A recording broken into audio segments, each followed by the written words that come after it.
Hey YouTube, the Seiko Orange, first generation Orange Monster. My thoughts on this piece since I've got it.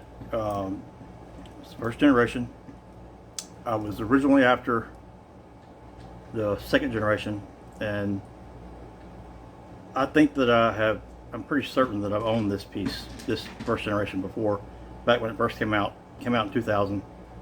So, and I started collecting and buying Seiko in 2001, 2002.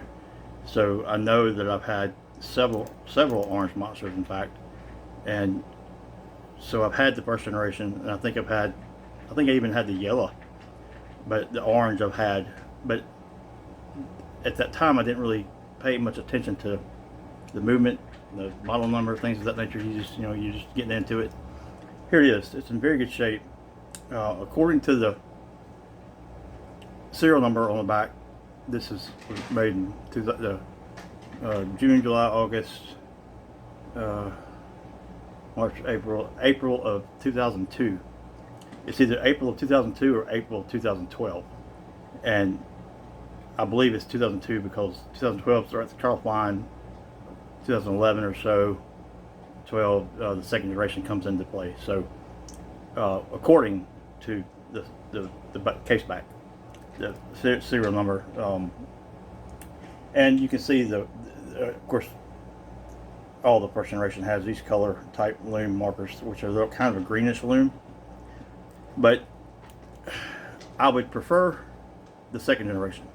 That's what I was after it. I thought, and here's a close-up photo of it.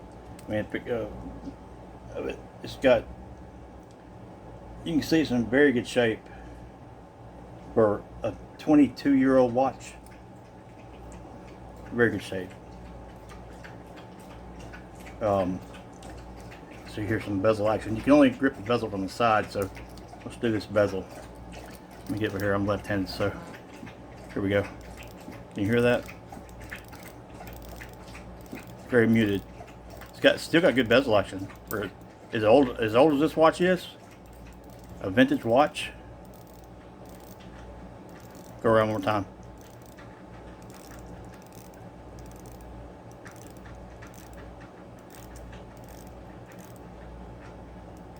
And it lines up perfectly. You got the Harlex crystal, 42.5 millimeters, or right at 43. 12.5 thick case. You got the Monster. It's got a mini shroud on top. That's why you can't really grip it, the bezel from the top. 20 millimeter lugs. It's right under 48 millimeters lug to lug. You got a Harlex crystal, which is a little bit domed. And if I keep this and I don't flip it, which I think I'm going to keep it, I've got my thoughts are I'd rather have the second generation 4R35 movement. This is model number SKX781, and it's got the 7S26 movement in it, 21 jewel movement. It's not a hacking movement, so that's one of the downfalls to it. It's still a desirable watch for Seiko, or desirable Seiko, and I might get a pretty good penny for it, flipping it. But I'm not sure I want to. I may keep it, maybe a keeper. If I can find the second generation, then I may get rid of it and get the second generation. I'd rather have it because it's got the 4R35 movement in it, and it's got a little bit of more orange. It's a little bit deeper orange, and it's got the shark teeth. What I really would like to get this is a Dracula Monster, and I might start a Monster collection now. Kind of got me onto it. It's been years since I've had a Monster, and I forgot how kind of fun they are. A lot of originality in this piece. It's been so long since I've really paid attention to the Monster, but the Monster is definitely a classic. But you know, when they first came out, I was buying them then. They don't have the same. They don't have the same stigma back then. They're just $180 watch is what they were. And that's why I think I paid $175. So, so going to the specs, you got 20 millimeter lugs, got drilled lugs, 42.5 millimeter case, I believe. It's right, 43. 12.5 millimeters thick. You have the bezel action. I like the crown on the first generation. It's got the more of the coinage crown. Second generation has kind of got just a bland crown. I don't like it too much, but I do like that that hand-line hack movement. This still has a 41-hour power reserve. And it's keeping great time for a 22-year-old watch. So, and as you can see, it's in just absolutely great shape. I mean, there's very fine micro desk diver, and you can see the desk diving on the bracelet. I may order a new bracelet for it. I think I can get one of those.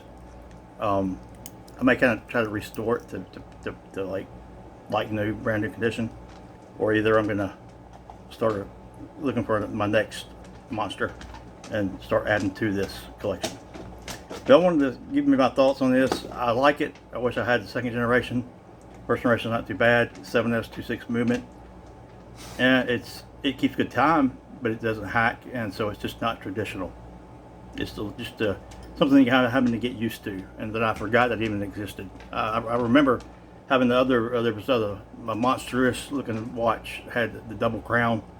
I gave that one to my father years ago. I had that watch 2 or 3 times, but anyway, I'm gonna end it here. Seiko Orange Monster first generation.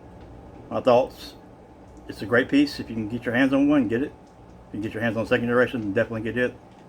And leave your comments below. Your thoughts. Tell me if I should keep this. Should I send it off, get a sapphire crystal put into it? Should I do any customizations to this watch, or keep it just the original like it is? Comment, let me know. Subscribe if you're new. Share, like, and I'll see you in the next one. Peace.